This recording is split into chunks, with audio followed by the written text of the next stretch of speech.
Well, let's get started with our conversation. So, where to begin? I think probably we should delve into the subjects that we decided to talk about today. We have a few subjects to talk about, everyone.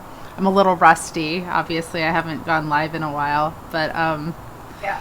yeah, and not in this capacity either. So thank you for being the first person to actually do a conversation like this on my channel. You're actually the first, Summer. So you're kind of Pleasure. yeah. Thank you. This is significant. Okay, well, I today we're going to talk about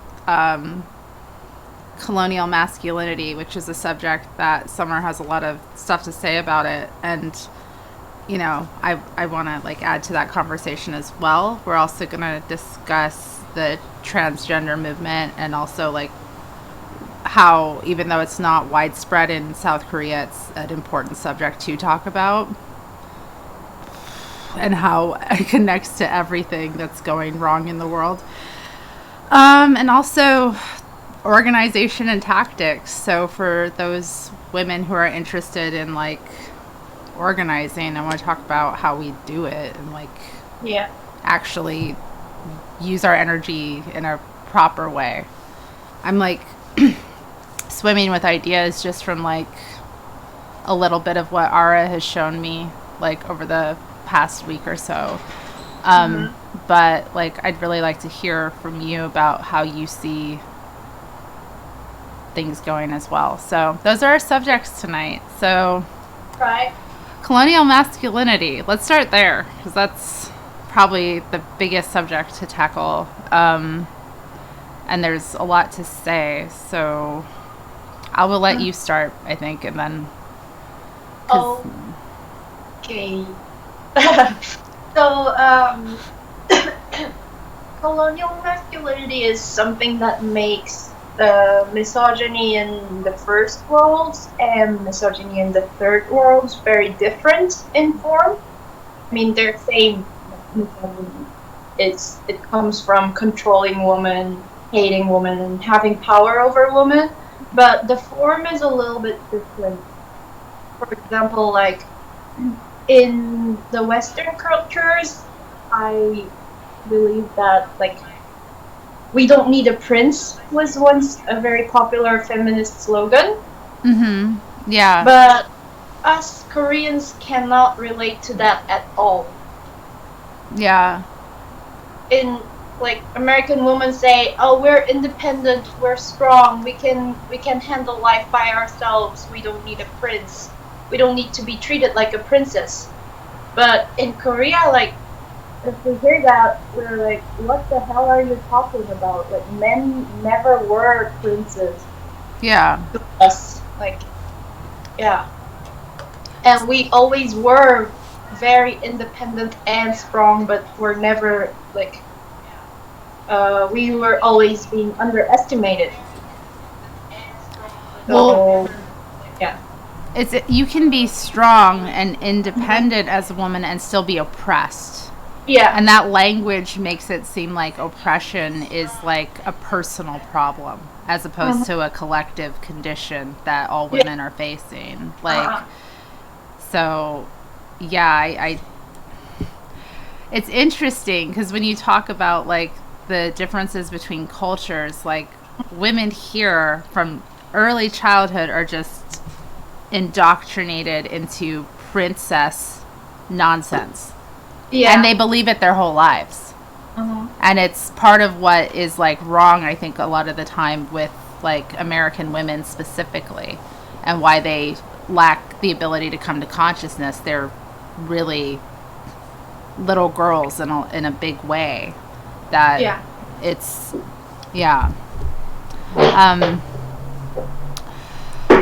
so in terms of that's what I want to lead off with, what you were saying there about are you sorry, or is doing this? Thank you, you're very helpful. I think that I guess what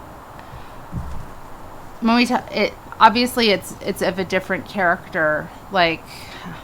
how men behave in different cultures, and like how do you see, I don't know if I want to ask you like how you see it being different with like Korean men. Like is it more open? Like this how does the masculinity, how is it impacted by colonialism specifically that makes it So more of a problem for women? what I see is that Western men are more caught up in their man box. Like they feel that pressure to be masculine and strong and like that macho man. Mm-hmm. And I feel like Korean men, they do not want to go in that man box. And instead, they just like blame women and put women in a tighter box of femininity. So That's interesting. So, okay.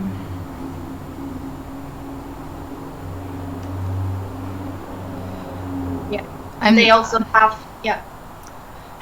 Sorry, I'm thinking of like all of there's like discussion in Western culture of alpha and beta male. It sounds like both are bad. Both are hateful to women, but in different ways. Sorry, what's up, Ara?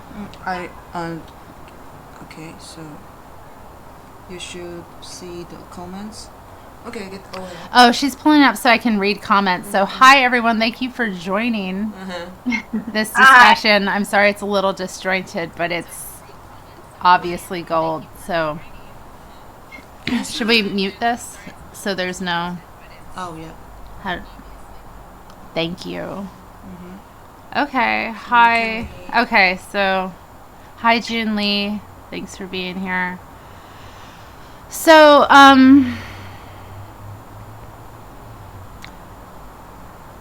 okay, so yeah, there's like this culture of alpha and beta, and you have men like falling into either camp.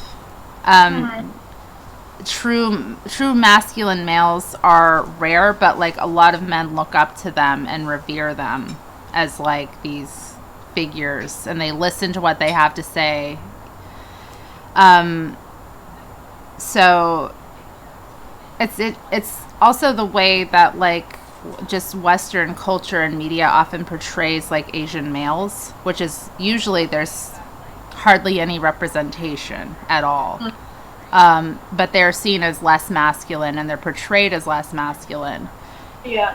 Especially if there's like interaction like between like a white male and a man of an Asian descent, or really of any oppressed racial minority in the U.S. Like if it's going to be represented as that, and this is what people see and consume, and it's what impacts how they just interact with the world.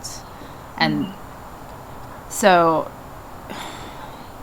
do you think that like media and culture feed into this, or is it kind of also just a result of the material conditions of having been like colonized by an imperialist nation? I think having been colonized takes a big part of it. Yeah. Like their inferiority, like that feeling that they failed protecting women, which they need to use as an excuse to oppress us. Like the inferiority that they cannot make an excuse anymore about oppressing women, and their oppression just becomes sheer oppression to anyone that knows what's going on. I think that takes the big part here. And like because they like Korean men have sent women as a sacrifice to other countries like China or Japan. Like we were dependent on those countries, and like their hate does not go to those men like Chinese or Japanese men who required Korean men to send women as a sacrifice. They hate cannot be projected to them directly because they're such cowards. But the hate just like bend over to Korean women, and they like in their system they think that Korean women do nothing and get alpha males very easily, like benefit from alpha males easily, which is not the case. But No. like, yeah, that's what they think. This is actually reminding me of something I know about from like Chicana culture, which is the concept of a Malinche. She's like this figure who was she was an actual woman who was married off to she had no choice in the matter. She was basically exchanged as like, and she was of royal blood and descent, and she was given to like the Spaniard colonizer, and she married this man, and she was, you know, acted as his wife, right? And so anytime like a woman in this culture is said to get out of line, she's like, it's a term of abuse that's used. So it sounds like it's interesting. There's like this scapegoating of women in every culture for the problems of the culture. That seems to be universal with patriarchy. Like women are the scapegoat no matter. You could go with like Western culture, like it's Eve, right? White Western culture, that's the typical example. But then like there's this example with Malinche, and the truth is like it's actual women that are being sacrificed in the meantime, like actual women's bodies. I'm glad that you brought this up because I am interested, and I have studied a bit about like the Korean comfort women movement.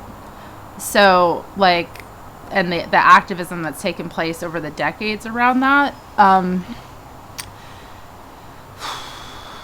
mean, how can that not impact when you have that many women like forced into prostitution and for other nations? Like, how can that not impact a cultural identity?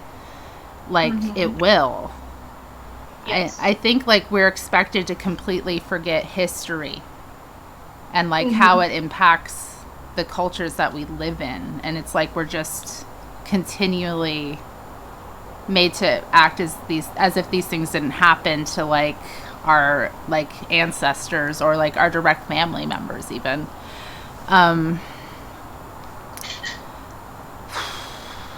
It's heavy stuff.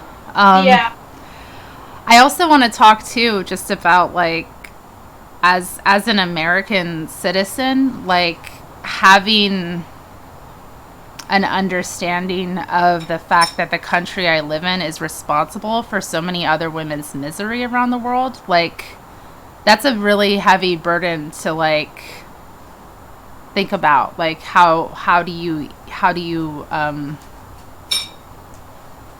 I don't know. Like I want to do good in the world, right? But I'm also like continually like, oh God, like what would do the most good is probably like that this nation be stopped.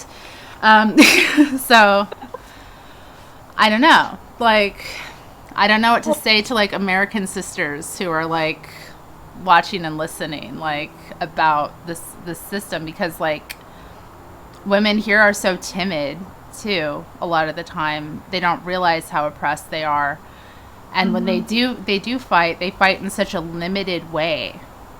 Like there's in no way are they like really trying to be radical. Even the radicals a lot of the time are very, very reserved and stilted and not speaking out or doing much. A lot are, you know, corseted as well. So which is also significant. I think if you're like,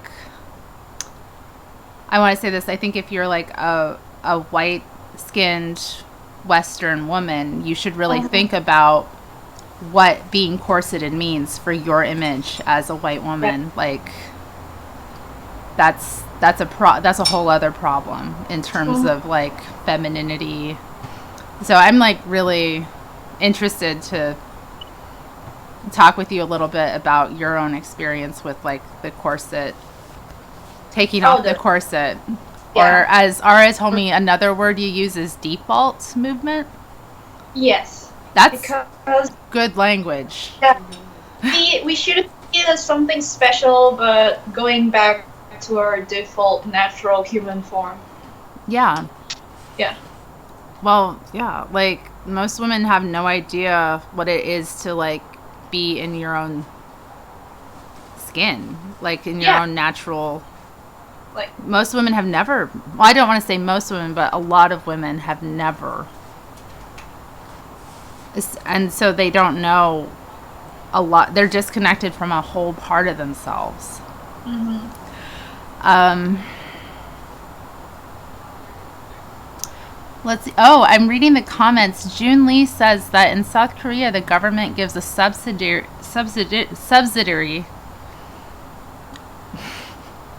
Yep. My apologies for messing up this. Yeah, for old men to get an international marriage.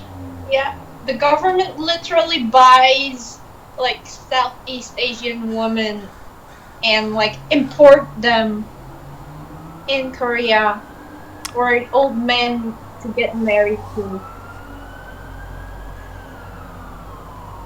What's the condition of these women in your nation? Like, are they isolated, I would assume? Like, they're basically like, that sounds like prostitution to me. So yeah, it is. And like, as far as I did the research, they go to Southeast Asia. Like, I mean, the old men who couldn't get married until that age. Mm-hmm. They go to Southeast Asia, and there's this organization in Korea that introduces young women to those old men. I mean, we have similar programs here, like. Oh God. Korean men have to like pay a certain amount of money to that organization, and like a part of that money goes to the woman's family. And then like it's almost like importing animals. They test the woman if she has any STDs and other diseases, and then they like bring them. Yeah.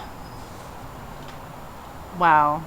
Men are more likely to carry STDs than women. Yes. Like, is he tested before he goes to Southeast Asia? Yeah, that's what I'm saying. That's horrible. So, yeah.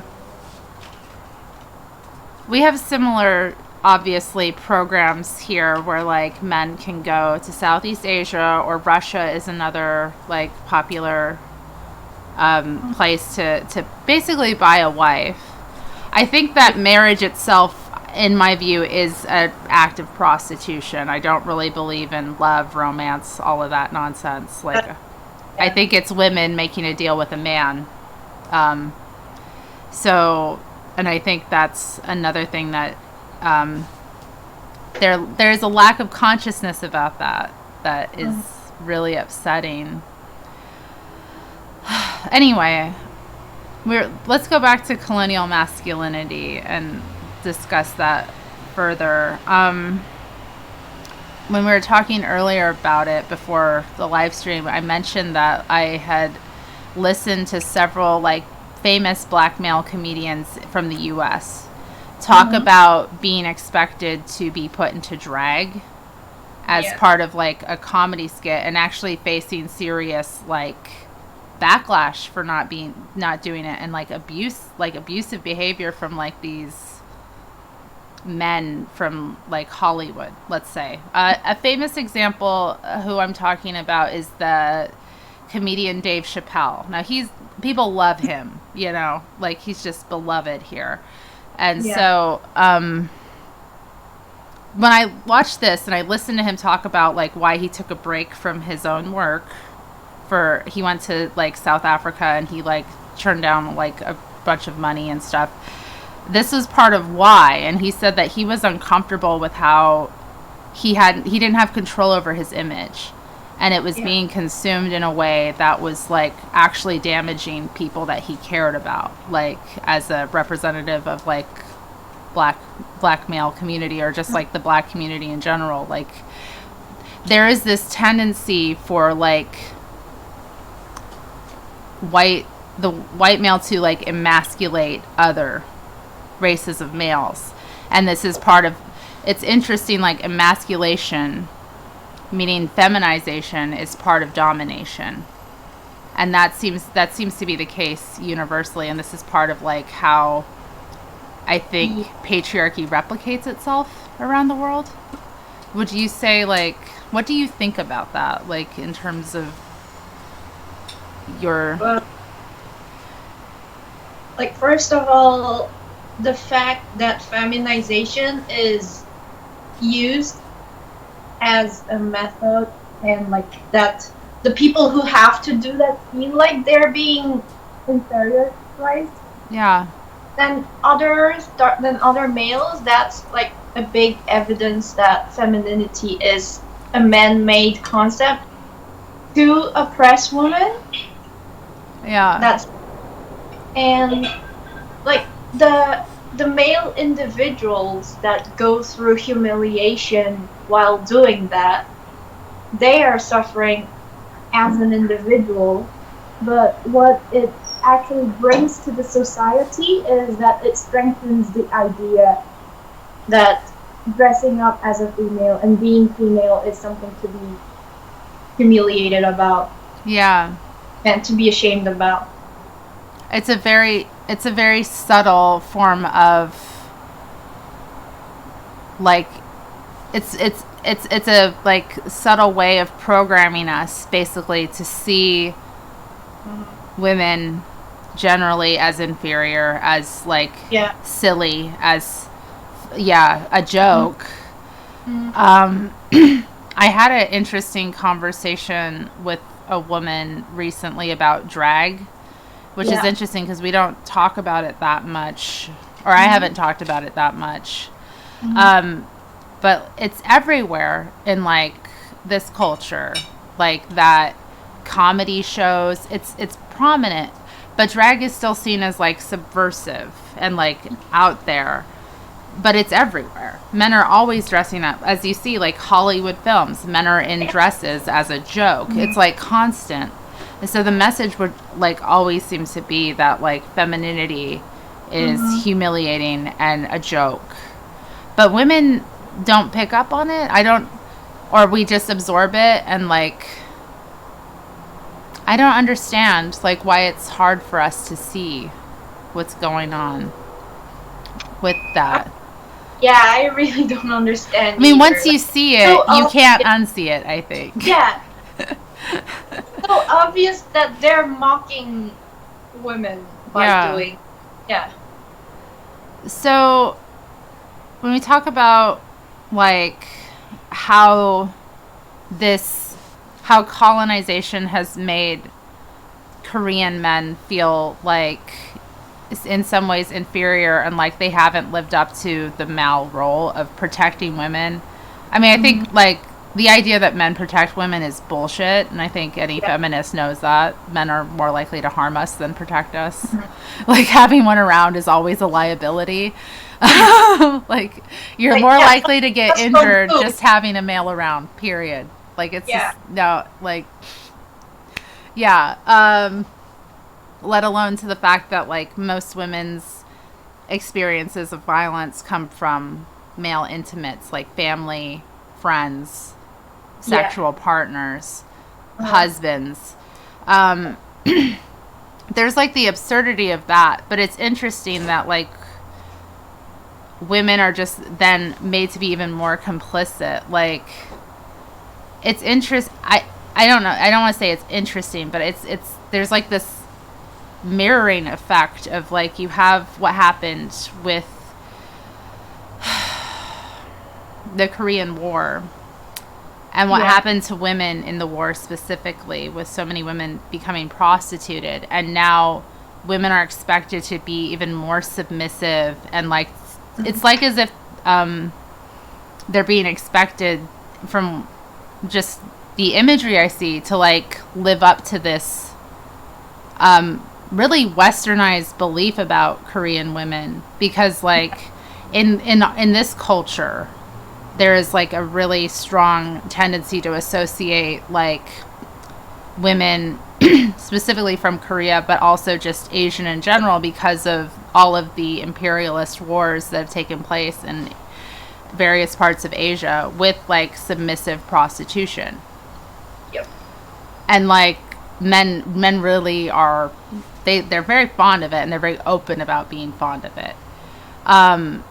Not all the time, but it's something that women deal with. Like, you know, I've had friends who just constantly complain about white men being creepy with them. So like from that alone, but it's something that they do openly that you can hear all the time. So it's like, it's really sad to me to see then that like this is reflected in the culture, and it's gotten even harder for women to like, I mean, if you understand the ancestral trauma that's going on, and the fact that like women have been through this, and that they're still now going through this, and that men want this, it's like, it's really troubling. I don't know what to say, but it's I feel like I'm just opening it up and saying, this is horrible. Men are horrible. Women,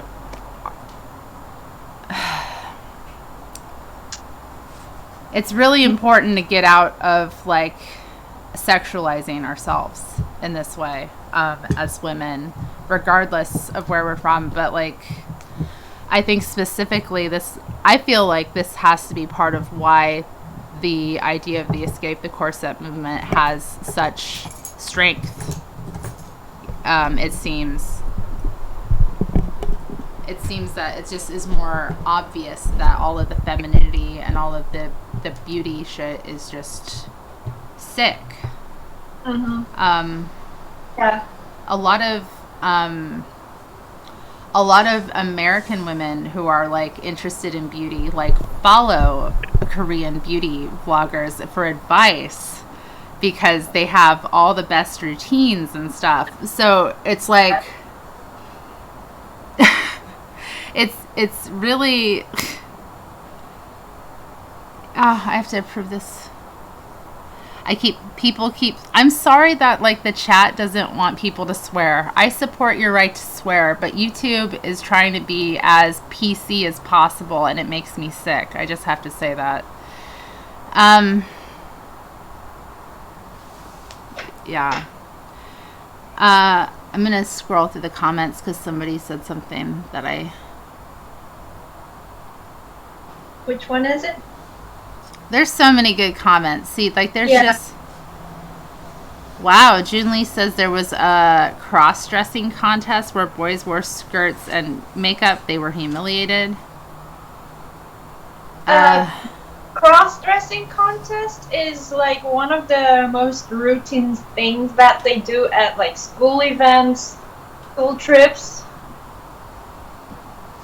So what's the thing with a cross-dressing event? Do women participate in cross-dressing with these events, or is it just men? No, because women dressed as men is no fun. It's nothing to laugh about. But when boys dress like women, wear wigs, wear skirts, wear makeup, and then go on stage and do some really weird fucking sexy dances, that's hilarious, apparently. So, drag is universal. This is just male culture. Mm-hmm. Men like to wear women's clothing, that's clear. Or women's clothing. It's all their clothing, but whatever. Because women wearing men's clothing is not making fun of men, but women wearing women's clothing, that's making fun of women, and that's like so fun for those patriarchal guys. I feel ridiculous when I wear most clothing designed for women. Now that I've like stopped and I wear like more comfortable clothing, or like clothing that's designed specifically, it's designed for men. It's not men's clothing because it's mine and I bought it with my money. Yeah. So, but the level of comfort is unreal, like comparatively, and functionality. These are like good clothing. After I participated in the of the corset movement, I started buying more comfortable. Like, you can't imagine how my closet looked like before that. It was just full of candy wraps. Candy wraps. And That's a good way of describing clothing. Like, yeah. And after I started to buy more comfortable clothes, then like I naturally turned more to men's clothing department. And I was so angry that they have pockets this deep. Yeah. And were, multiple pockets? They were made so well. Like, such a good quality for a $10 t-shirt. And yeah. You're spending the same amount of money and you're getting clothing that's like twice as good. Yeah. It's unreal. Why do they... this is... It was... Yeah, it made me so angry. Like, some people around me said that they were so glad that they could, like, wear better quality clothes. But before you be glad about it, I think you have to be angry about it. Like, why can't women do the same thing? And why do men get all the best things? Yeah. Why is the best stuff always associated with males as well? Like, they always. And someone said there is no difference in the size of women's and pets' clothes. Like, they're skimpy. Women's clothes are so skimpy. They're like barely cover you. You're always pulling at them, uncomfortable, exposed, vulnerable, and then you feel vulnerable, so you act like you're less. Yeah. It's like... Oh, and then one woman is saying, I'm 31 and butch and still have good t-shirts from high school. I have one t-shirt from high school myself. Well, all my other women friends can't keep a single new shirt for more than a year before it's so worn out it's basically a rag. That's the other thing. Like, nothing is built to last.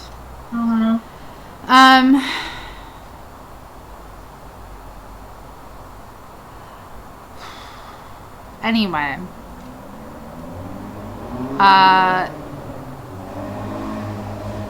I'm thinking if there's anything else to really discuss with colonial masculinity. Like...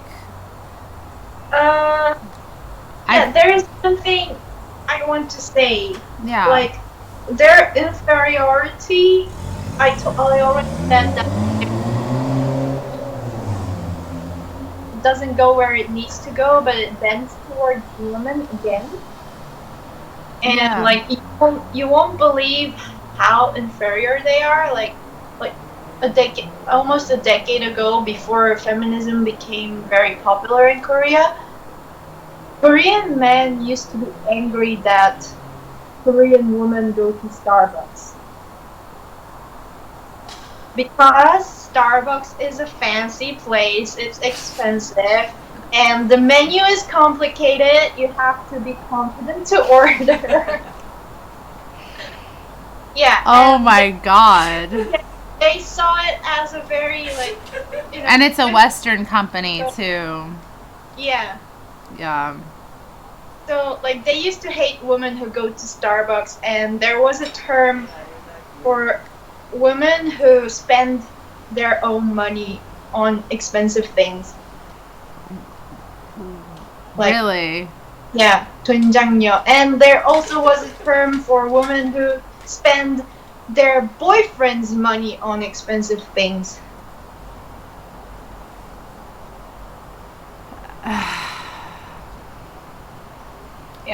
Yeah. And like, once I also saw a guy on the internet whining that women who... Does America have Subway? Yes. The sandwich place? Yes. Like, women, heck yeah, we do. Yeah, they were whining that women who know how to order in Subway intimidate him, and he doesn't want to talk to them. Because once you step in there, you have to choose your bread, you have to choose which condiment you want, and like, there's just like a woman independently making a decision, even if that's just what kind of bread you want, intimidates men. You have to be a real fucking loser, like, to have a problem someone being like having, what do they get out of that? That's what I wonder. Like, what do you get out of having someone that you get to feel superior to? To me, it just seems like if I had to be superior to someone all the time, it would be work for me. Mm-hmm. You know, if I had to have somebody who was like less capable around me all the time, it would be a burden. That's how I see it. So to them, is that like, do men see a burden as like some sort of, oh, don't worry, I'll order your sandwich for you. I can't do anything about how fucked up the world is, baby, but I'll get you that BMT or whatever the hell, meatball sub. Yeah, like, wow. Don't worry about Subway. I'll get you everything. Well, one big thing I've noticed, just as like an American citizen, like looking at the kind of conversation publicly, when I translate, because I use Google Translate to often look at the conversations that are happening on videos, things like that, and I see male comments from like Korean men. Yeah, I see like them so upset at how they're being portrayed, as if it's like, oh no, everyone's gonna think that Korean men are bad, and how dare you tell the world that we're bad. Like, don't you have any, like, there's like this sense that it's like damaging the national pride or something for women to stand up for themselves. Which has nothing to do with a national issue. That's like a man-woman issue, which is like universal. But they're not making themselves look any like, they just make themselves look really sad when they do that. Honestly, like you're that concerned. You're that concerned that like everyone's gonna be like, wow, Korean men, like that's not like, dude. Like, they almost have a seizure when they hear the word Korean man. Like, in Korean, Hanguk is Korea and Namja is man. And we, like, combine those two words and create a word, Hannam, which means Korean man. And apparently when you call a Korean man, and that's an insult. Yeah, they get so angry about them being called Korean men. Like, then what are you? Ara is like hysterical over there. Like, it's funny. No, it's funny. It's funny what men get upset about. Like, it's funny what men get upset about. Like, they're not upset about like little girls being raped and tortured or murdered, or like, you know, their grandmother being like sold into prostitution, or like, they're not mad about anything that fucking matters. They're mad about like what? Their masculinity, their masculine image. Like, just as an American feminist, right? American citizen feminist, like, I think men are shit everywhere. So, like, I don't really have any particular prejudice, I think, about, like, how men are. I just think everywhere they're a problem. Yeah. So, I mean, that's my attitude. But it's interesting that the like, national question comes up, and it's, like, a source of, like, national pride or whatever. Like, you don't want women speaking out because other people might see. But, like, I think how free women are is like directly related to how advanced a culture is, like and how much is happening in the culture, how much is like thriving in the culture. If women aren't free to develop ourselves as human beings and to actualize ourselves, we can't. Your culture sucks, because like all of this human potential is going to waste. But I think women should rule society, period, and we should chuck men out to the boonies. So I know you agree. I second that. So, okay, if you want to upset Korean men, you call them Hanam. Is that it? Yep. Okay, I'll remember that. And Huh. I think this is a problem for women, like, around the world. Like, it seems in any colonized culture, this issue of masculinity being a problem in this way comes up. Like, it'll manifest in different ways. But it does seem to, like, echo. And there is, like, a desire to, like, I don't know. There's, like, this, I see it often, like, in the U.S., there's, like, a movement of men that are called, like, Hotep. I don't know if you've heard about this, but it's, like, a phenomenon of, like, very militant, like, black male activists who are, like, very serious about, like, black nationhood, which is, like, a subject that I think should be discussed. But they very often, a lot of it manifests as, like, hatred towards women, specifically for not living up to how they feel like black women should. Yeah. Or, like, also, they also often attack, like black gay men, like, for not being man enough. Like, they're letting the people down, essentially, by not being whatever, and all of their values and all of their expectations are perfectly in line with, like, the colonizer attitude about what women and men are supposed to be. So women is this, man is that. It's the same, like, white Anglo culture. It's the same attitudes, and it has nothing to do with, like, maybe the culture the culture they came from, specifically in the U.S., may have been very different than that. So, depending on, like, where they were stolen from. So, it's interesting how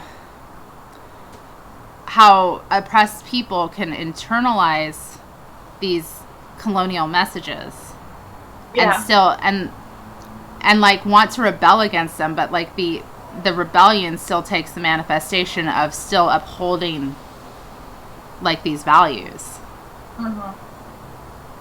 Do you see that? I wonder, like, in terms of, like, traditional Korean culture, like, how do you think that patriarchy has shifted since colonization, and then it's taken on, like, a more westernized form? A westernized form. Like, how do I put this? Like, so we have certain gender roles, like, I'm not Anglo descent, but, like, the culture is Anglo. So that culture has very strict gender roles. So women are, like, in the home, they're homemakers, they're mothers. There's, like, very limited scope of what women can do. And men are, like, outward, and, like, they drive the culture at large. They participate in the public sphere. I mean, I think that, like, patriarchy takes on, globally, it takes on these same kind of characteristics. I'm trying to think, like, what is specific to, like, Anglo culture that isn't well, I mean, it isn't necessarily universal human, like, patriarchal culture, because some patriarchal cultures have, like, multiple marriages. So, like, a man will have multiple wives. That isn't done here. That's frowned on, right? You have one wife, and that's, you know, you're monogamous. Or then you have, like, prostitutes, but they're, like, kept to the sideline of society and shunned and, you know, abused. Trying to approve all these comments while the conversation's going on.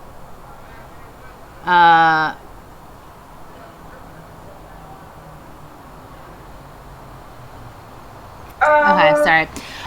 So, like,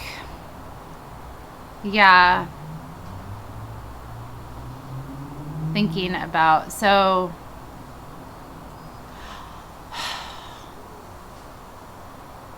how do I put this?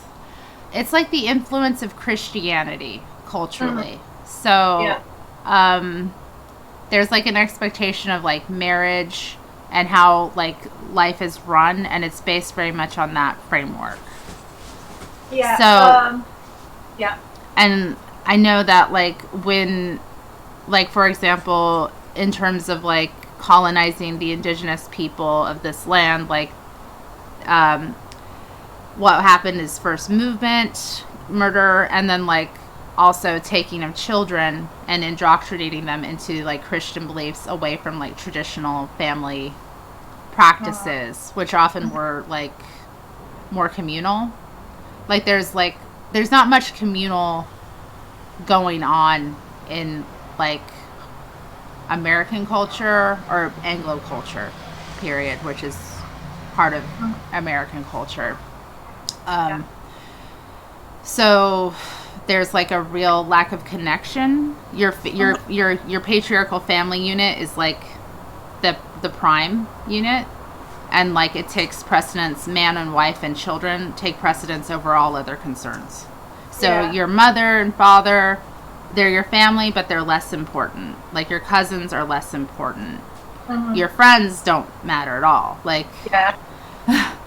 your fellow like radicals don't matter, obviously. So yeah, I think that when I see that culture, like it isn't necessarily universal, is what I'm saying. Like it's a particular culture that I see getting imported to other places through violence and theft of land and war. Yes. Yeah. So, I don't know. Do you think that it's had an impact in terms of like South Korean culture? Well, like the South Korean patriarchy, whether it was influenced by the Western culture or not, was already there, like in the Joseon Dynasty. It was common to say that men did all the work, like men was responsible for the financial stuff in the house and women do the chores. And also men are superior to women, so women have to serve their husbands. So that was the basic idea back then too. And like now in the modern society, it's very funny what's going on here, because Korean men are getting aware of how the patriarchy is like not only unfair for women but also unfair for men. Like, I mean, they're still benefiting out of it, but like they're like, why do we have to make all the money? This is unfair. Like, women, you should work too. Yeah. And like, why are we the only ones doing all the hard work? And like, why do we carry the heavy stuff? Like, women, you have to do those too. So women started doing that long ago, actually. Like, women have always done this. Yeah, it's a lie that women don't work. When have women not worked ever? They're just paid and or it's like, or I think also the history that's recorded is like upper class history and like middle class history. So like the lower classes, women are always working. Like sorry, there's never been a time when that wasn't the case. So it's just so like now women are doing pretty much everything that men do, plus what women have always been doing. And like, of course, men being those assholes they are, they mind about the burdens that they always had to take, but they are not willing to take the burdens that women took in the past. So like, it's very unbalanced right now. For example, like, it was a tradition in Korea that when a man and woman get married, the man buys a house and the woman all the furniture that goes in there. But of course, a house is way more expensive than furniture. So men started whining about it. So now more and more women, like more and more couples, when they get married, they like take the house half by half. Like woman pays half of the house too. That should not be happening. Can I say this? Yeah, it shouldn't. If you're not making the same amount of money as a man or more, no, fuck that. If you're not making more than a man, don't pay for half of the house. A man is not worth that money. Sorry. Like, and even if you're making tons more than a man, like why have one? Why get married in the first place? Be free. What's happening? What's happening here? I don't know. Ara is messing with the... Can you hear me? Yeah, I can hear you. Okay. Well, yeah, there's some things I don't understand happening, but I'm learning while watching them. Yeah. Okay. Hi. Thank you. Super moms, okay, who do everything for the family, earning money, raising children, providing sex to their husband. What a fantasy. This is what they call here in the U.S. having it all. Yeah, that's... You have a job, and you have a family, and you have great sex with a loving husband. It's bullshit. All right? Your life sucks. Yeah. It's miserable. And I'm sorry, you don't really have a choice because, like, the economy is such that you can't have it's very rare to have one partner able to provide for a family. Like, that doesn't happen. If you're making that kind of money, like, good for you, but most people aren't. Most relationships, both partners have to work. That's just how it is. And, like, even if one partner is making all the money for the family, so what? Like, congratulations for being so independent, like dependent on that person's money.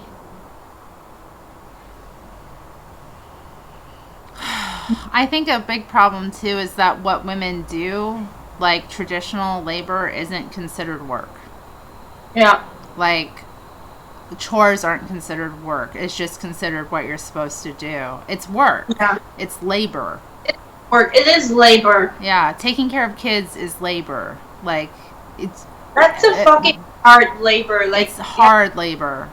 Men kill children when they watch them. Okay, like they statistically are more likely to die. So, like, because they're just not as responsive to children's needs, and they also I don't know.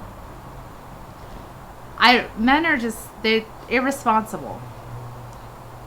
So, or they pretend to be so that women will do all the work, I think. Yeah. Anyway, let's talk about the trans issue because we're complaining about men, but like this is so we talked about like emasculization and how that's feeds into like the denigration of women. Here in the U.S., I'm at a loss about what to say about this movement. It's like it's grown so quickly, so fast. Like it seems to have come in the last 10 years. Just it existed before, but it was limited. It was rare. And it's just exploded. And I think it's because right now what they've been doing in the last 10 years is actually bringing this to children. And so we have a situation where the medical establishment, like the medical industry, the pharmaceutical industry, and like I think the political... Yeah, and the political establishment. Like, they're all connected in the U.S. because, you know, they don't want us to have universal health care here. So, the money from the medical industry, like, buys off politicians and just basically they do everything they can to keep any legislation happening that would, you know, provide Americans with decent health care. So... And yeah, they're creating patients for life with this transing of children. Like, so they start early on. Children exhibit gender non-conforming behaviors. And they're being put into these, basically indoctrination is how I can describe it. Like, this did not exist when I was a child, and I'm in my early 30s. So I'm not old. Like, and it's, when we talked about gender as a child, when it was brought to me as a subject to think about, like, when I say gender, I mean, like, expressions of behavior. This is how it was addressed to me. It was like, sometimes, you know, it wasn't, there was no internal gender. Like, girls could do whatever and boys could do whatever. Like, that was the message I got. So I didn't feel like, I felt like it was horrible to be a woman. I felt that. I felt ashamed of being female. I felt disconnected from being female. Sure. But I knew I was a girl. Like, nothing was telling me that I wasn't a girl. Or that I wasn't going to be a woman. And yeah, let's see, Naomi is saying that it's come through the academia. That's another thing, it's academia as well. So they've created, like, these programs, basically, for children to go into. This is where a lot of it's coming from now. It started with like rich old transvestites. That's all I can say. They put the money behind this. I was explaining to Ara too that it's not just a like liberal conservative issue in the US, because a lot of these men that started this are conservative and they have conservative values. Like, they believe in traditional gender roles. They believe in they support, they're like, a lot of them have been against gay marriage in the past. Like, they don't support gay rights, but they've been tacked on to the gay rights movement and the lesbian movement. So this is like part of the get the L out. I'm rambling. I know you're really aware of how horrible this subject is and how but I'm it's coming to different places. Like, a couple years ago, I had an American friend. He went on a trip through Europe.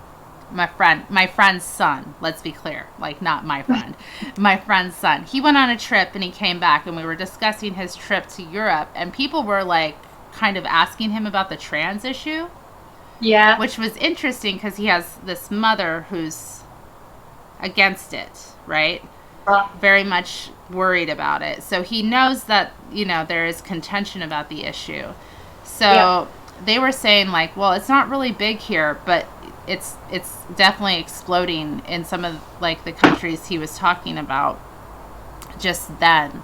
Like, the Netherlands and, like, Spain is where he went. So this is an issue, like, for everyone. It's importable. If you have a problem with people having really rigid gender roles and, like, feeling real discomfort about fitting into gender roles, they're going to, like, be easily manipulated, especially if they're children. Like, children are easy to... This is my concern mostly. Children don't know any different than what they're told. And when you have people just putting them in this, and you have especially experts, people who are educated, who are, you know, considered to be scientists. It's horrible. I get sick thinking about it. It's horrible when you are like that. People are doing this, and I feel like I sometimes when I hear about it happening, it's just, especially with children, I'm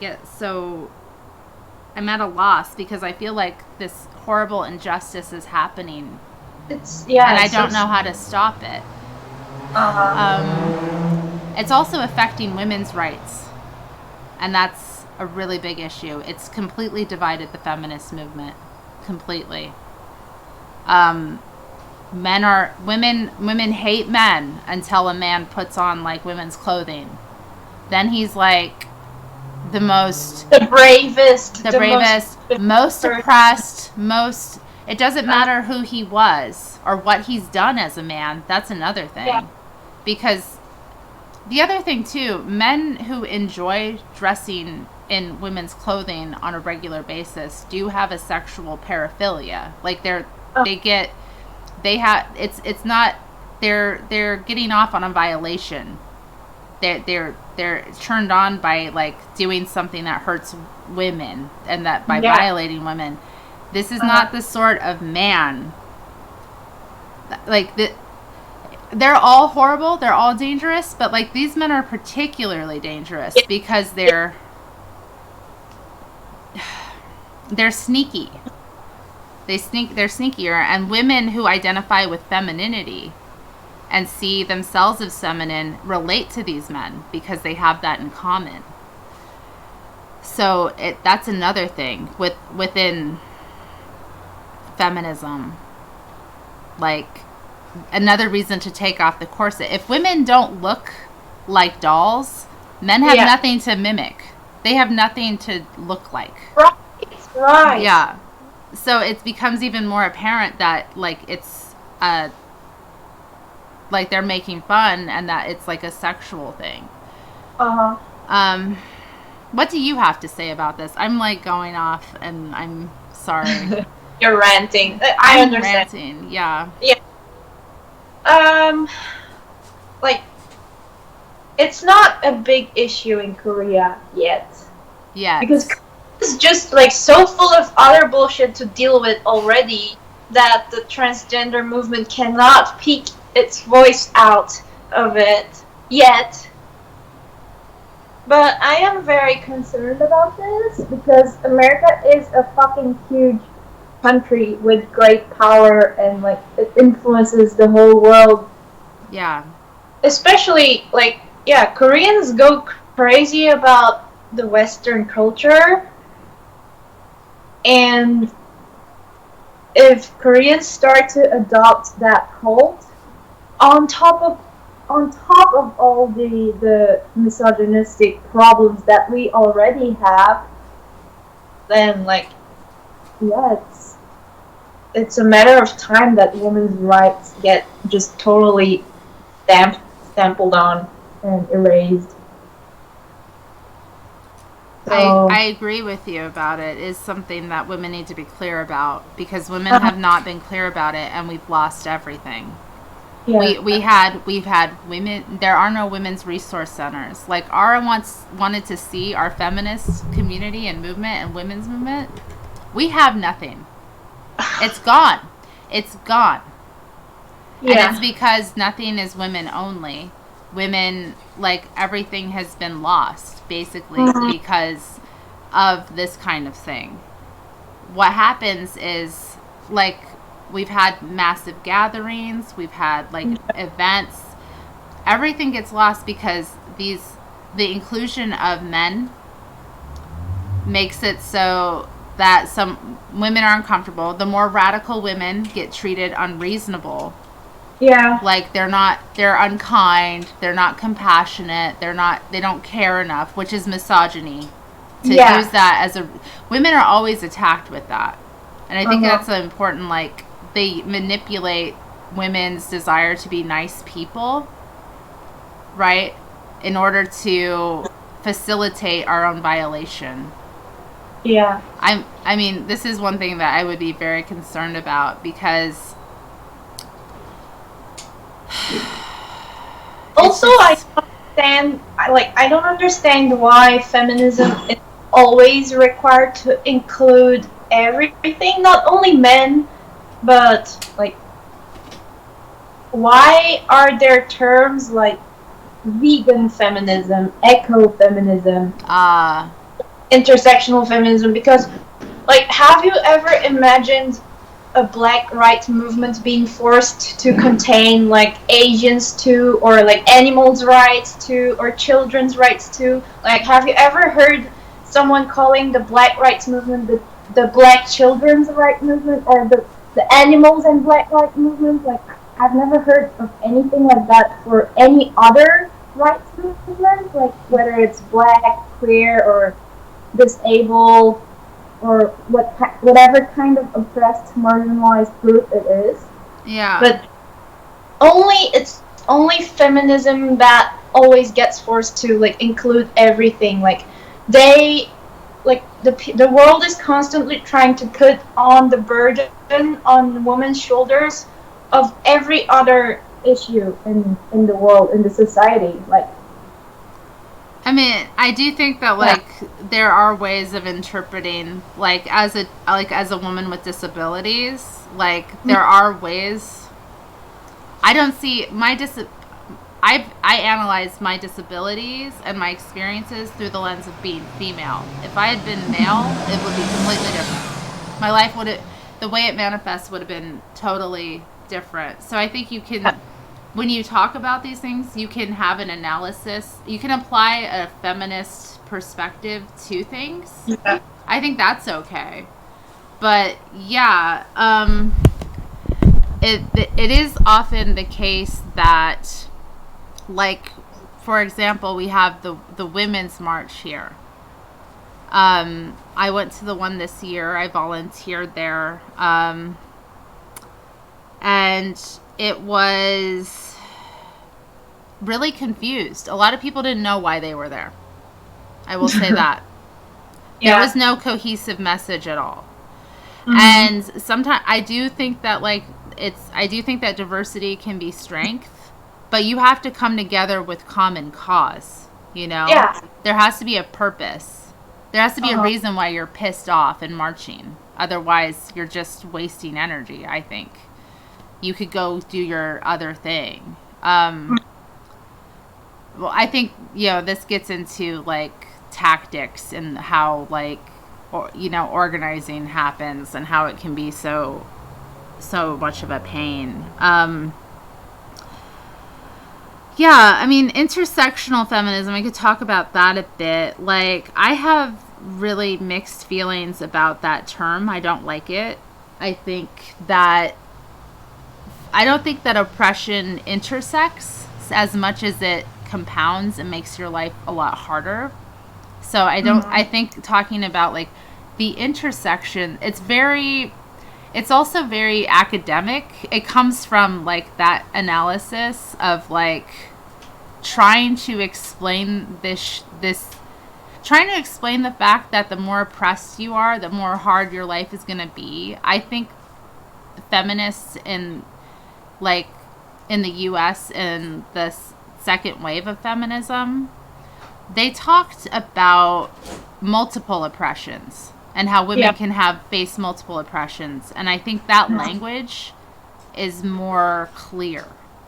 Intersectionality, when you hear that somebody is multiply oppressed, you understand what it means. You don't have to be educated, right? And what terms like intersectionality do is it, like, keeps people out of feminism. It keeps women who aren't educated, quote unquote, out of feminism. And then you're missing out on a whole group of people that technically you should be caring about, if you care about oppression. I think it fails because of that, because it doesn't analyze class. And that's the big problem with most of, I think, activism in the U.S. and just liberalism in general, is that class is never considered. Like, material oppression, conditions, is not as important as identity. So, like, an identity seems to be about what I think I am versus what my experiences have been. Yeah. I think if you have a political identity, it needs to come from, I've experienced this in my life. I'm a vegan. Your veganism was a choice you made. Like, there is vegan feminist work. I've read it. Carol J. Adams. Yeah. Fucking insane. I think that, I will say this. If women want to, I don't want to police how women eat. I want women to eat, period, and to feed their bodies and nourish themselves as best they can where they're at. But, like, I think that women bringing in an issue like veganism when women are so divided on all these other issues is just it's bad idea. Yeah, If it you is. can't be in solidarity with a woman, if you haven't figured out your issues with other women and your own, like, how the fuck are you gonna like bring cows into it? Yeah, that's so true. I had a friend who was, she used to say that, like, anyway, like, I interrupted you, I apologize. Oh no, it's okay. Yeah, what I think is that, like, even the most powerful woman, like woman in the highest class with the most money in the world, like the woman that has power to do whatever she wants, still gets oppressed by whatever men. Yeah. Like, for example, there's this celebrity in Korea. She owns several buildings. She's so rich. She's popular. Her albums are selling very well. Her ex-boyfriend that was nothing threatened her to spread out, like, sex videos of her, and he also, like, physically abused her. Yeah. He had to kneel in front of him, like, that powerful woman who has money and everything, and fame and everything. She just kneels in front of a fucking guy that has her videos that can, like, physically abuse her. That's So, really, yeah. yeah, like, and in every marginalized group, like disabled people, queers, and like what else, children, and every yeah, in every marginalized group, women are still the most vulnerable and oppressed. Yes. Within that, like, so why just not help women out first? And women I know. are half of the world, half of the popularity. If they have a better right, if they get a better life, then, like, all the other problems will get at least a little bit closer to being solved. Yeah. Mm-hmm. I mean, I agree with you about that. I think that, I also think that it's a reflection of how the lack of consciousness that most people have about, and specifically most women have about our own condition. Most women haven't done consciousness raising, like, where they actually come to an understanding of what it means to be a woman in the world, like what that means. Yeah, they're on all these other issues, and you get more social validation for caring about other issues because they involve men. The reason, feminism is because feminism does not, I mean, it does include men here in the, all the time, but real feminism doesn't. It's about women. Yeah, right? it's about, so, like, yeah, keep going. Okay, I just want to finish this point. Yeah, because feminism is about women, it's considered to be less important. Period. It's not as it's trivial. It's laughed at. If you're mad about it, you're like psycho, because why don't you care about all these more important issues? Right? Yeah. So, yeah. Also, we're only excluding half of all the people on the earth. Only half. Why are you so mad about it? The half that oppress women. And if they aren't actively oppressing one woman, they're benefiting from women's oppression. Yeah. So, Opus 24, not 24 says, I believe only dead men can be male feminist. Men who call themselves feminists are like transsexuals to me. Like, no. Just boundary up, okay? Around certain things. No. Yeah. We should though talk a bit about. I feel like I should come back to like the trans issue. It's really divided the women's community completely. All of it. The lesbian community is completely broken up about it. Like it's broken up anything that women have built. Everything that we had, and we've been attacked a lot of ways in the U.S. by different forces, women's centers, everything. So, if you want to build anything and maintain it, you have to keep it women only. That's it, period. And if you can't do that, it's not worth it. Like, because now we have situations like I've met women in like the past few years who have like been homeless, for example. So they've had to stay in these shelters, women's shelters, with men who are scary. Yeah. Men who talk about like it doesn't even matter. A man is scary, period, in that when you're in a vulnerable position like that. But like these men are oftentimes openly saying disturbing things to these women, and they have no recourse because he's more oppressed than her. He matters more than her. If she has a problem with him being there, she's a bigot. A woman who's vulnerable shouldn't be in this position. Like a woman who's homeless or fleeing domestic violence, men beating her, shouldn't have to be in that position. It's horrible. Yeah, it is. And no feminist should like be okay with that. Like if you care about women. Apparently, a lot of feminists are.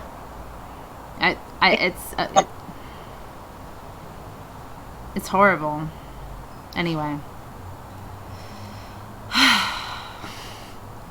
Well, we're talking about some great subjects tonight. Or it's morning there, yes? Yeah, it's daytime. Okay, daytime. Yeah. Oh, you also wondered how Korean women could be organized so well and stay in solidarity.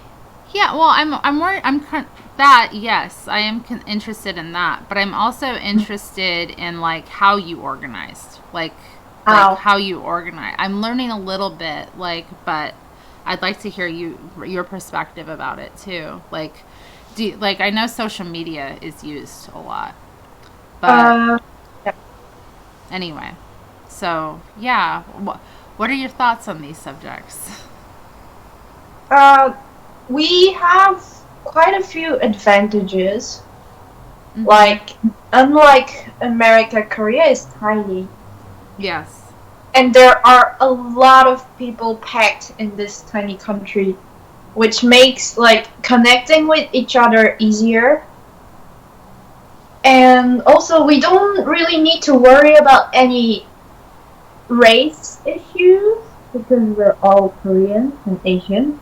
Mm-hmm. And we also don't need to worry about the trans issues yet, because it's not even being discussed in Korea. And yeah, and also the Korean culture itself really values the group, the community a lot, more than individuals almost. Okay. Yeah, so that's how Koreans can really gather together and have one big common value that we go for together. I guess it's easier for us while for example, in America, if you want to do the off the corset movement, a lot of the feedback you'll hear is that it's my choice. Yeah. Do whatever I want.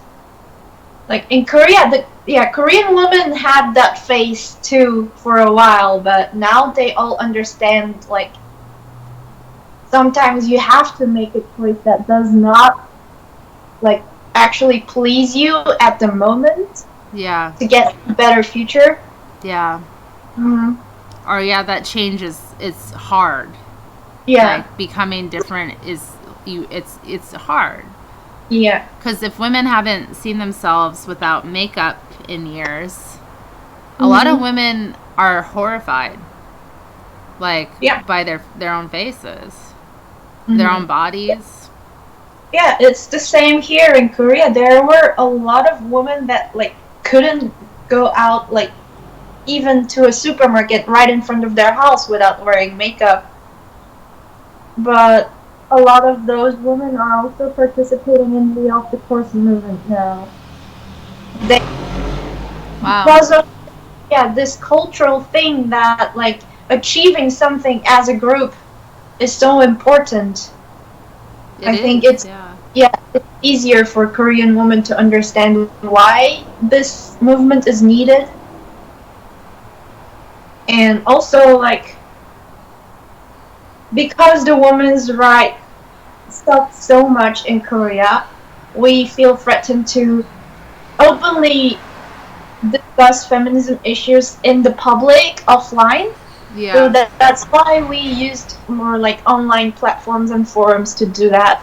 And also in Korea, like, before feminism got popular, there are a lot of, like, women-only communities, internet communities, that originally were, like, a place where women share beauty tips and, like, talk about men and like, talk about hobbies that women usually have. But now, like, and they're massive. There are, like, 1 million women in there. Okay. And now they are, like, being aware about feminism and being aware about how Korean women are so oppressed. And they're, like, not all of them are being becoming radical feminists, but, like, at least they're trying to not be sexist and, like, have a change in their lifestyle in a way that oppresses them less. So that's helping. And, like, and also, last but not least, the way that feminism started to spread so rapidly in Korea is by humor. Yeah. Like, we started reversing the language, and, like, as you saw in my Instagram account, the story I posted. Yeah. We that started was brilliant. We started to talk in that kind of way, in a way that men used to talk about women and men used to talk to women. We did to men. We started doing it, and it was hilarious, of course. Yeah, it is. Yeah. It was hilarious. So a lot of people could just participate in that without being like, isn't this misandrist? Is this really thing to do? No, it's fun. It's just fun. Like, why do we have to think about it? Yeah, it's just a joke. Just lighten up. We're having fun. Why are you, like, overreacting to this? You're over emotional. Yeah, that's great. I think feminists here do that a bit, but it should be employed way more.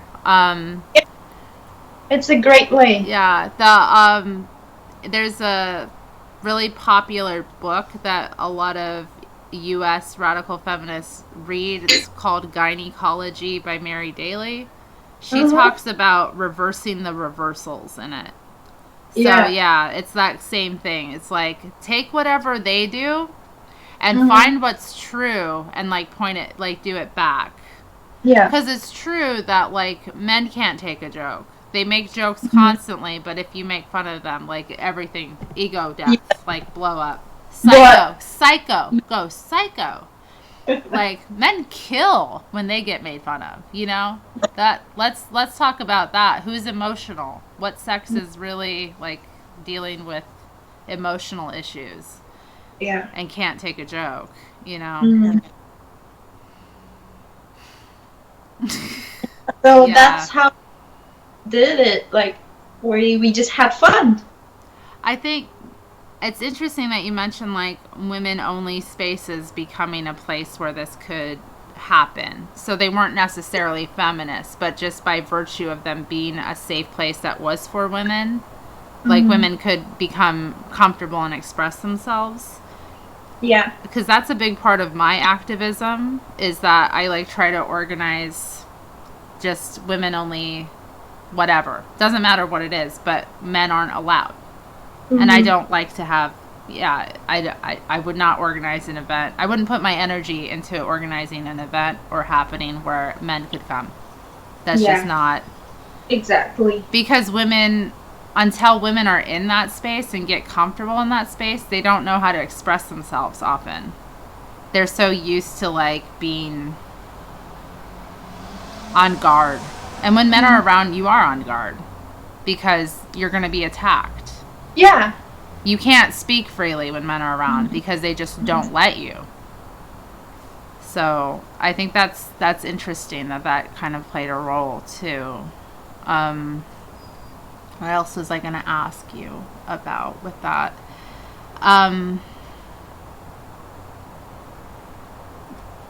The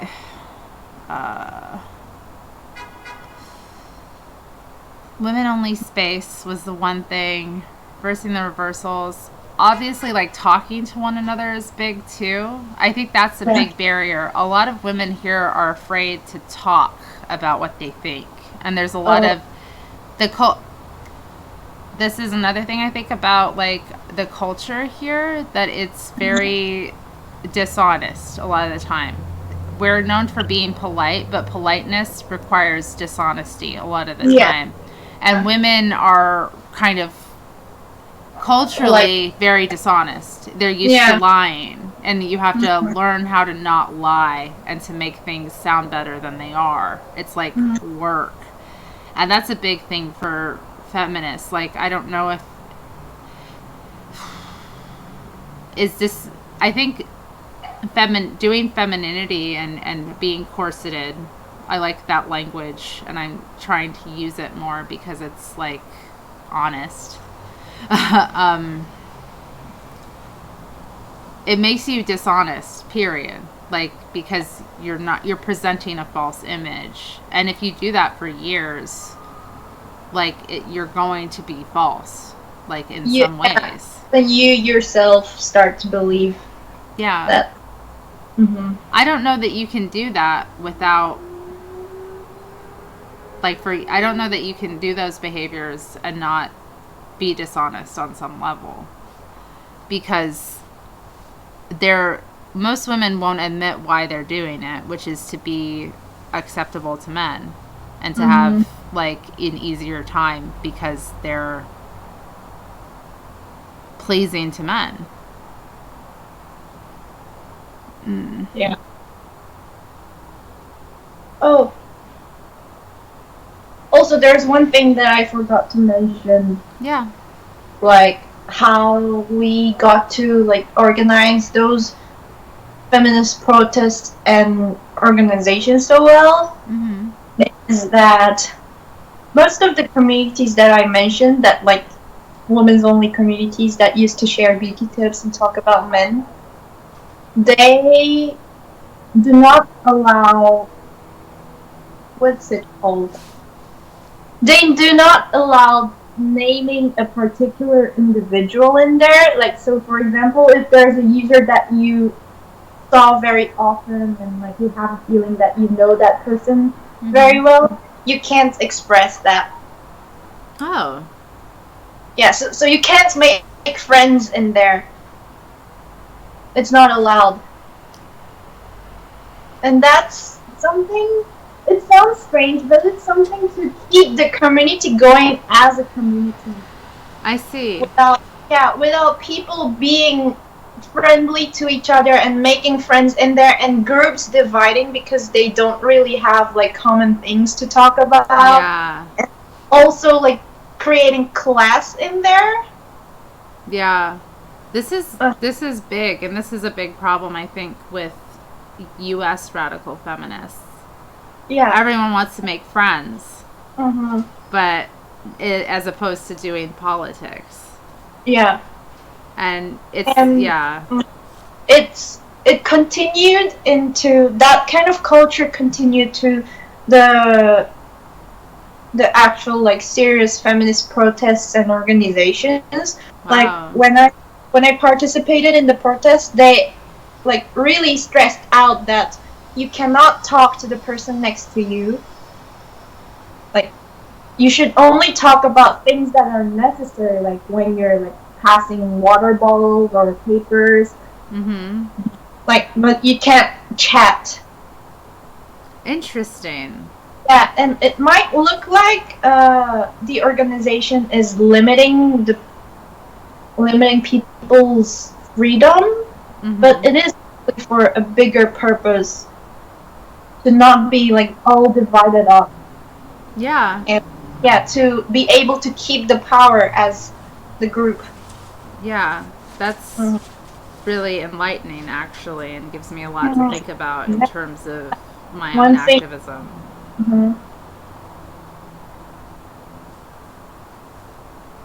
I think, yeah, and that might be a problem with, I think, American, like, just feminism in general. Everyone wants to be such an individual.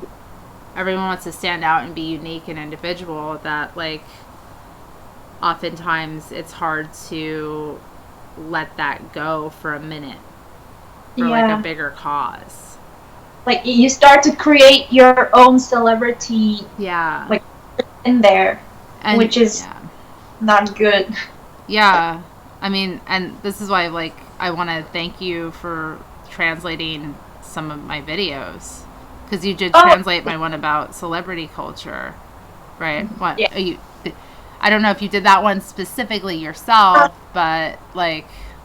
The celebrity culture one was translated by another person. Okay. But that's, like, it's a subject that's hard within... It comes up in feminism. You have, like... So if women have any visibility, they become celebrities. And that's a problem, because it prevents activism from happening. Because somebody automatically gets put on a pedestal. When really there's different ways of doing activism, which is also, like, so cool when, like, learning about your channel as well, and, like, how many women are working together on it. Like, that's inspiring.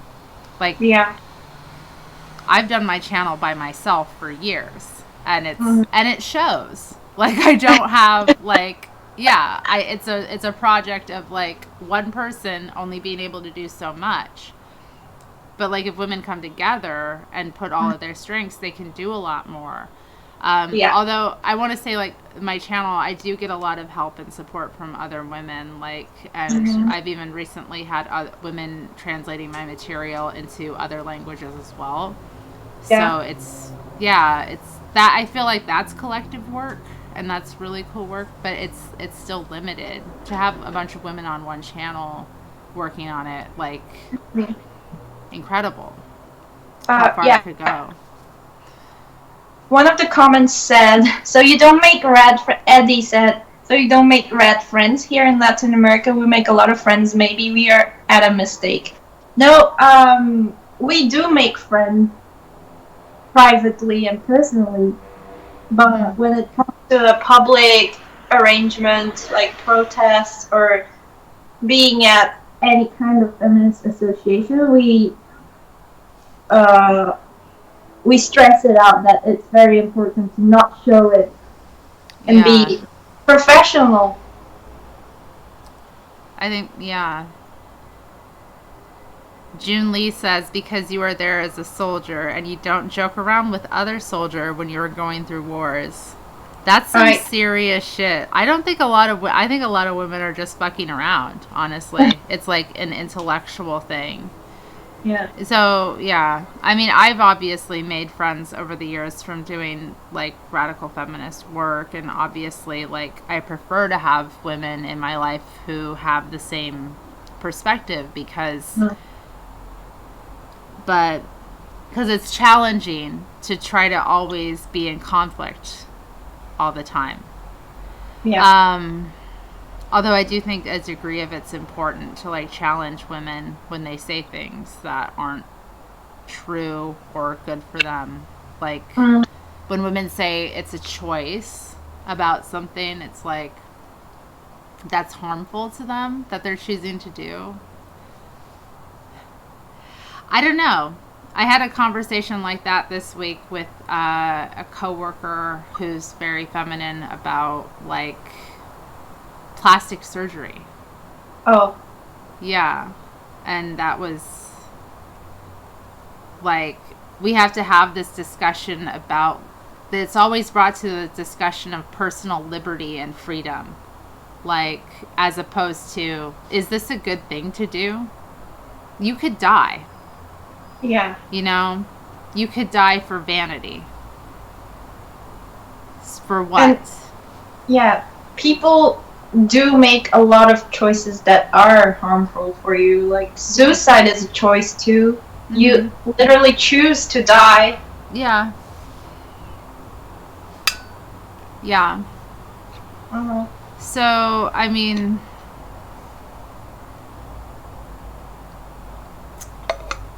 I don't know. I mean, some people would argue that that's...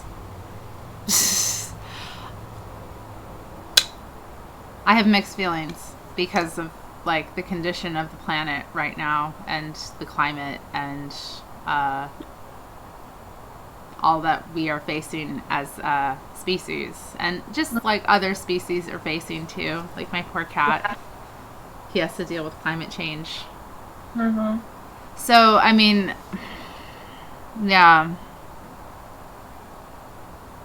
we do make KORADFEM friends and don't show it up in a protest thing. See, here, women want to go to things with a group of friends. They want safety. Well, yeah, I do understand, because that's a big motivation to actually be a feminist and do feminist stuff. Mm-hmm. But when it comes to, like, if you want women's rights, it has to be effective. Like, we have to focus on the issue, the problem that we're facing.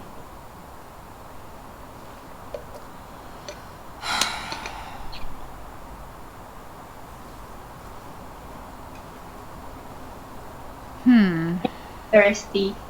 Yeah. I think, I don't know, that's, I hadn't really kind of, yeah, that hasn't really shown through, but that makes a lot of sense, and I think that tactically that's something that I'm going to take from this conversation about how we go out and do activism in the future. I can't do much public activism because of my own disabilities, although I do go to things from time to time. Mm-hmm. So, yeah, I think that's a really strong bit of advice. I think that's been a big failure over the years too, just in what I've seen as an activist. Yeah. And what seems to fail. And also everyone wants to be validated in terms of what issues they think are important, and that's often brought to things. And sometimes it's important, and I do think that there is a problem with certain groups of women specifically dominating feminism and like not giving a chance for like voices to come out that are maybe more radical. So I do think that, I don't know, to a certain extent, like I encourage women who are more like radical to try and take over and like bring their issues to like things like the Women's March. The Women's March in the U.S. is like completely corrupt anyway. Yeah. Like they support everything that you shouldn't support. Like they're about it, right? So if women can go to that and like, you know, try to make it more radical, I think that's worthwhile. But at the same time, like, it's sad because it was an example of solidarity that happened in the U.S. So many women participated, and it's just dissipated over the years. Like, it was a moment, and then it's gone. And it was a moment that should have... One thing that I think about that, and I want to share this with you, too. When it was happening, people were talking about it that nothing would happen because it was women like here where I live in Portland, there are a lot of protests. And there's a lot of violence that happens at protests. We have a large community of anarchists, socialists, communists in this city, an area. So, like, a lot of them don't mind destroying property, etc. So people oftentimes hate protests. Like, they talk openly about, oh, another protest, blah, blah, blah, blah, blah. Or they're like, oh, actually, I was on the bus last week, and the bus driver, 2 men were talking about killing protesters. So this is interesting. So this is the level of disdain people have for it. But when the Women's March happened, everyone was like, oh, it's fine. There's no violence. It's great. Like, it's all women. And what occurred to me was that it wasn't seen as a threat to the establishment in any way. Like, nobody felt like women would do anything, Really. Yeah. And that's telling in a way. Like, because the marches happened all over the country. All over the world they happened. But, like, there were enough women that women could have taken power. Women could have easily marched into, like, news studios and taken over and gone on air. Like, there were enough women to actually do that. They could have taken over city governments. They could have even taken Washington, D.C., let's be real, for a short period of time. They could have done it, and they didn't. And the attitude was so lax, and it was. I think that means that, like, nobody actually feared women's actual rebellion. Mm-hmm. No one actually feared that women would take power from this. That's sexist. It was just a spectacle. Well, it is sexist, but it also is true. It's what happened. Women didn't take power. We could have. And we didn't. And now we're having this conversation about how to do it. We should do it. We should. I agree. So how do we do it? Like, how do women take over society? Like, how do we tactically, like, because women talk about taking power, but what does that actually mean? Like, I have some ideas I could share. Like, I think women need to stop giving responsibility for ourselves away. So one thing to take power over is over ourselves, our bodies, our lives. Women have to provide for themselves and take care of themselves. But also I think, like, women need to, like, in terms of, like, women's health, reproductive issues, women need to be in control of that, full stop. Women need to learn how to, like deal, how all this stuff works, and, like, take care of it ourselves instead of having male doctors like take care of us, and gynecologists, which is, like, part of the whole trans issue as well. Like, it's connected to gynecology, which I don't think most people understand. It's the same medical community that's giving out the same medical community that gives out birth control pills so that women are, can be fucked by men and thus possessed by men, are giving out trans hormones. So it's the same people, it's the same doctors, but nobody makes the connection. I think women need to create, like, our own society, really. But so how we do it, I don't know. Like, our own schools, our own. Building schools, building more women-only spaces, associations. Women-only housing. Yeah. I would my dream is to live in, like, a woman-only, like, community that's separate, that is, like, urban, so in a city, so that it has the comfort, so that, like, disabled women and, like, more poor women can participate, but, like, an actual, like an apartment complex, or, like, a set of flats or whatever, where it's women only and everything is done by women there. And I've met some women who want to make this happen too, but nobody has the resources, financially speaking. This is another problem. So women need money is another thing. Mm-hmm. But I don't want to encourage women to be like totally cynical capitalists necessarily. Like, I want them to be like still. I want women to be able to take power, however it looks from where they're at. Mm-hmm.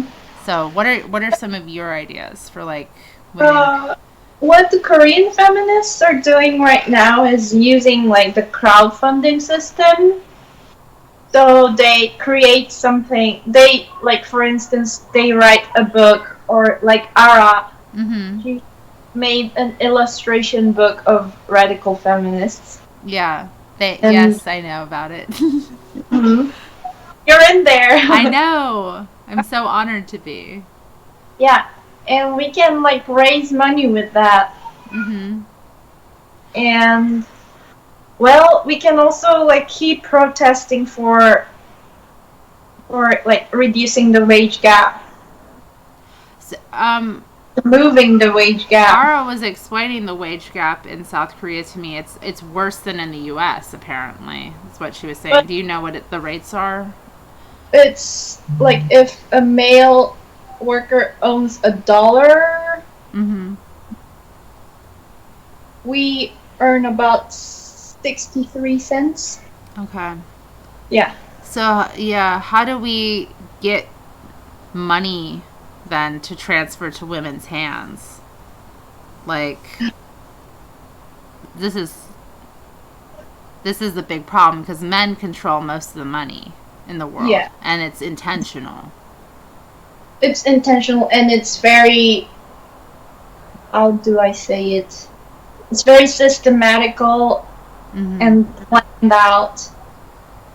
And also, like, culturally, like, I don't know how it is in America, but in Korea, men are very interested in like funds and stocks, and how to like make more money out of the money I already have, and how to buy, like, where to buy a house if I want to profit out of it, stuff like that. And like the society makes women less interested in that.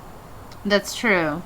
Yeah, like the media never shows a woman being interested in money. The media and like the whole society never tells a woman to think about how to like manage your financial situation. So women who are interested in that kind of get like, I don't know, that attention that she's a geek, or yeah, or she's like trying to be responsible for her money. But yeah, it's interesting how like what is a normal thing for men to do is not for women.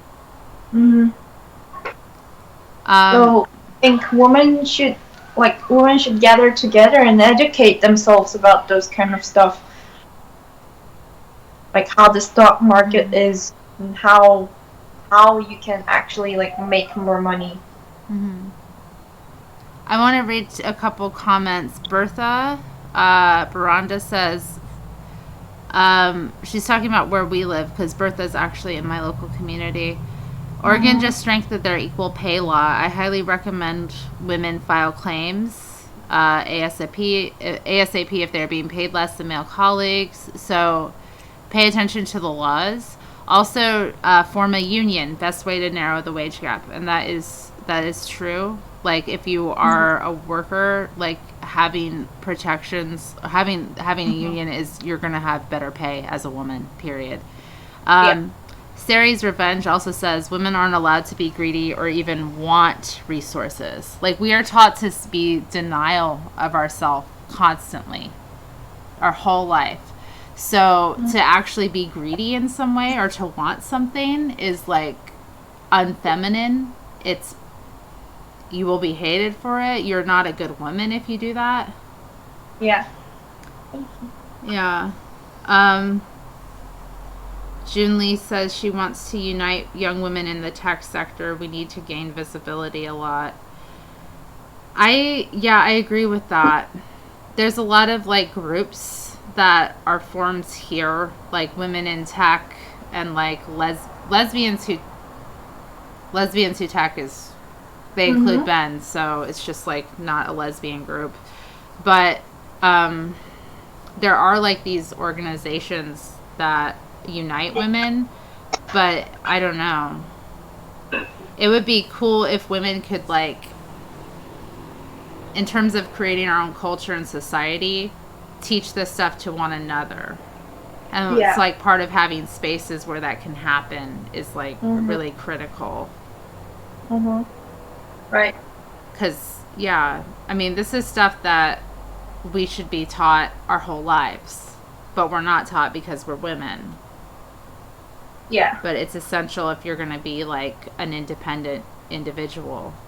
Yeah. Nicole says, what about being a mother and the wage gap? Well, I mean, it's in the comment section. I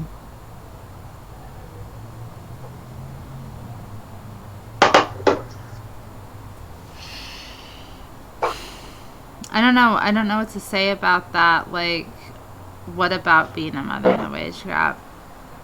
I mean, if you're a mother, you're more likely taking time off of work, so you're going to earn less money overall, which is another reason not to become a mother. So, I mean, that's a really controversial thing to say here. Is it controversial within like the radical feminist movement there to say like that you should not be a mother? Well, isn't it the whole point of radical feminism? Like, we shouldn't use our reproductive resources for this kind of society. That's what we're trying to say. So I guess like Korean radical feminists all agree on that.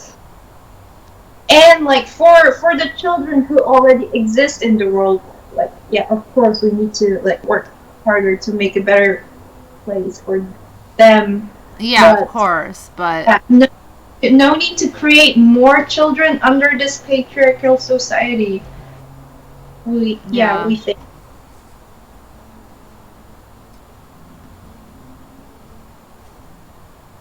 Here she says you can't be a good mother under patriarchy, so I agree. Why be a mother? Like, you're just going to be responsible for fingers to the bones and let your body be destroyed by the act of birth and raising. You're not supposed to say that here. If you say that within the radical feminist community here, you're called a misogynist. Well, I know it's you're just saying what's true, but like this is like, I really think that this is what is considered radical feminism here is to be against prostitution and the trans movement, basically. And there's no analysis that's deeper about like women. I don't think that women's reproductive exploitation is really factored into a lot of the radical feminist analysis that goes on. It's exploitation. It is being a slave for the patriarchy. It's like bearing a baby is doing what a man exactly wants you to do. Stop doing it. I mean, I agree. I don't know why this is controversial. I also think it's so, women are, to want to have a baby in this society is really twisted. Like, I think it's twisted regardless. I don't know of any society where I want to be pregnant and have a baby. But I think it's so cruel, for one. Yeah. to especially if you have a girl child. Yeah. You want to be responsible for what she goes through. Like, Mhm. I don't understand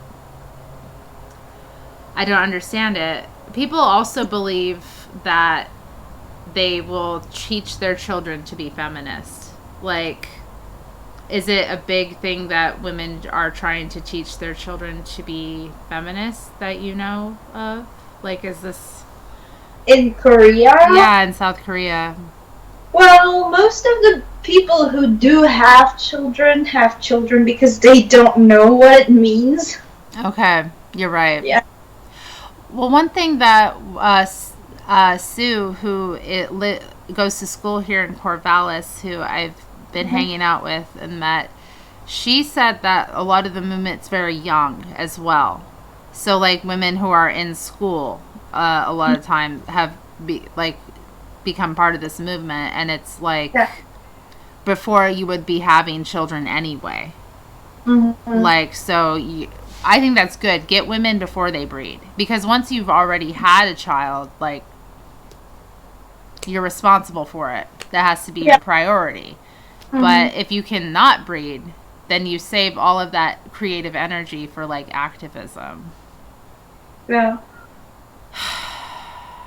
Like, there must be, like, mothers that don't, like, not teach their children to be a feminist, but not treat their children in a sexist way. Like, my mother, for example, I don't really see her as a sexist person. She divorced long ago.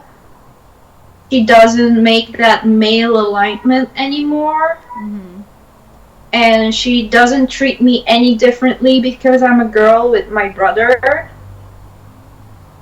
And, like, she talks more to the boys of what they need to do in order to not be an asshole, instead of talking to girls, me, in order to what I have to do not to be treated like trash by asshole. Yeah. Yeah, that, like, I think for a married woman with children, that's the best they can do. Yeah. There's a certain limit of what they can, like, do for feminism. I agree.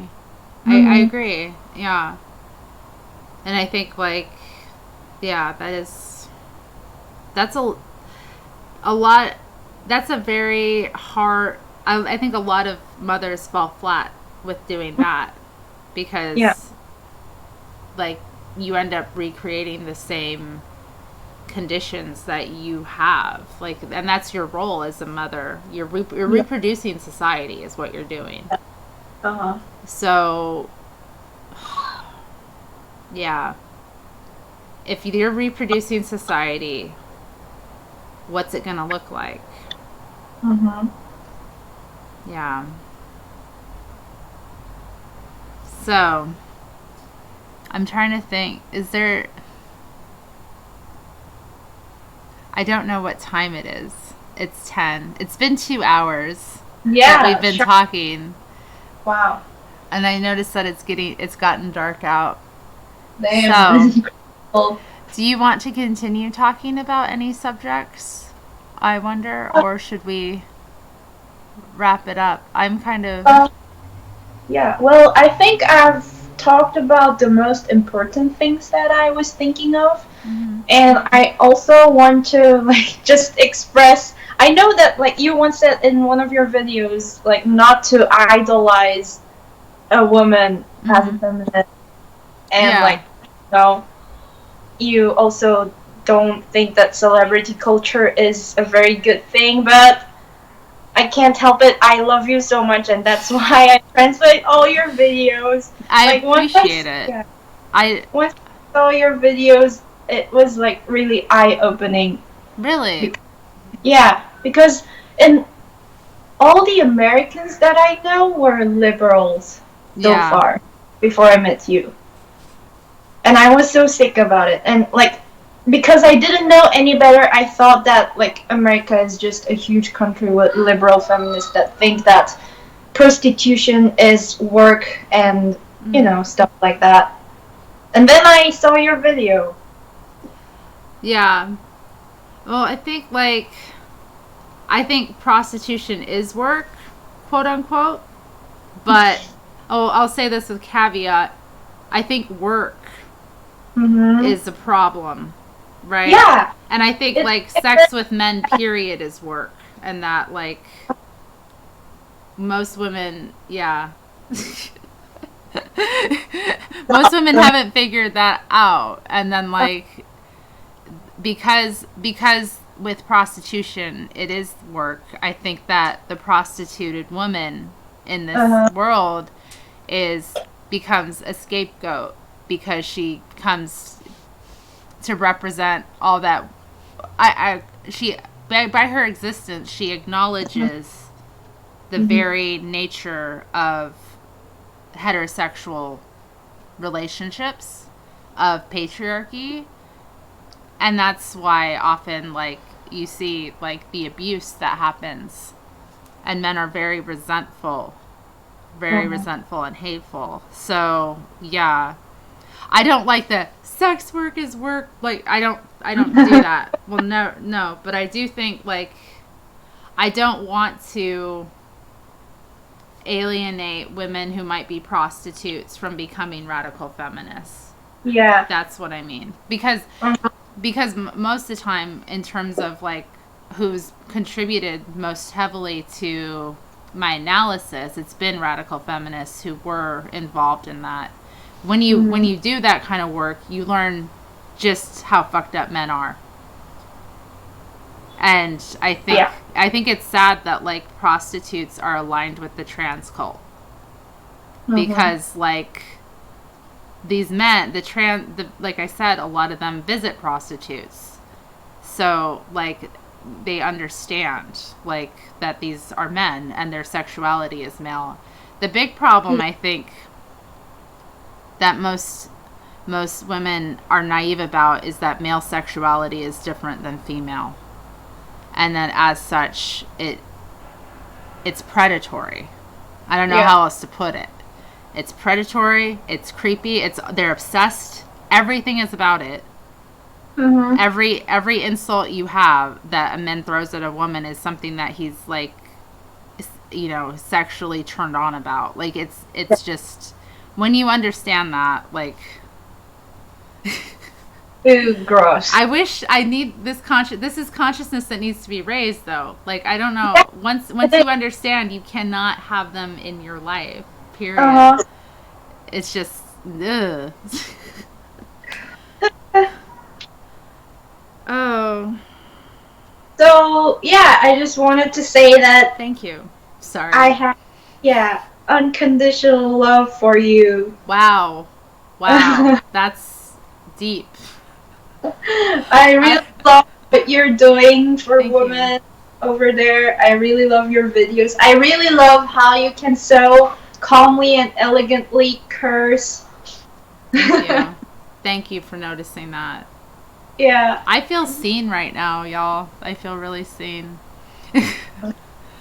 I really appreciate you taking your time and effort to actually translate my work and to give it to other women as a resource.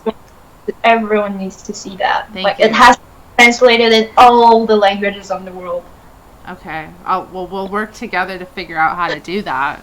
Yeah, actually, I'm working on that. She's trying to gather more translators that speak other languages. I had a woman contact me who wanted to translate my work into Turkish last year, but I haven't heard from her. I should probably look her up and see what's going on. But yeah, it would be nice, and not just my work, but I think the best feminist conversations that I see happening are on YouTube. So women's work really we do need to be speaking the common language. And I also appreciate how many, one thing that's been noticeable is with the Off the Corset movement, how much is translated to English. So I can watch videos and understand what's going on. It's easily. Yeah. But so yeah, thank you. And thank you for saying that. I appreciate you. And yeah, Thank you. I understand too, also, like, looking up to other feminists and appreciating their work. So thank you. Yeah.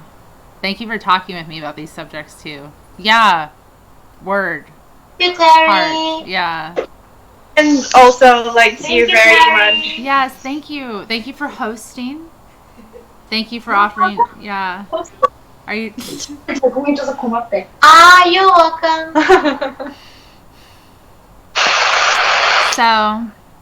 So, yeah. And thank you, everyone in the audience, for coming. Yeah. Thank you for your kitty. Thank you for your kitties. You're welcome. Okay. Well, I think we are going to say goodnight. It is late here now. Is it like 10 o'clock? I usually go to bed at like 9. So. Way past that time. I get up early and I go to bed early. Yeah.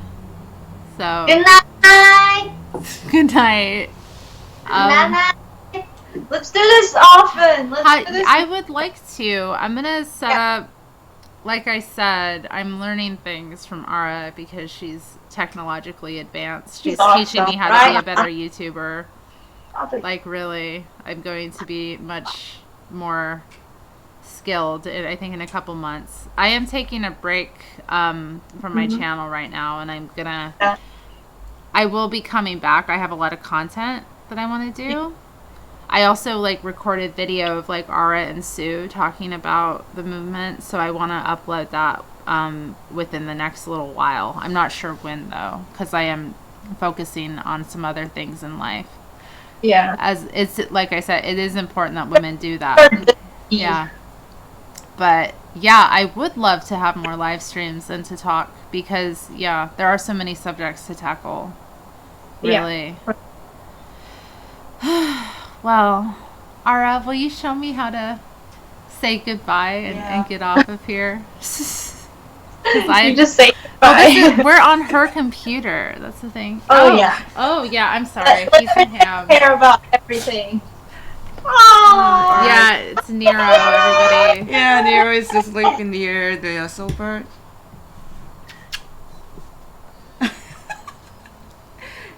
He's so sleepy. Anyways, yeah. So say hi to Ara, everyone. Who's one of my favorite YouTubers. Sister, as well. Oh. Hello, everybody. Everyone loves how much he. Thank you so much coming to here, and then thank you spent time to I think it's almost 2 hours. Yes. You see that?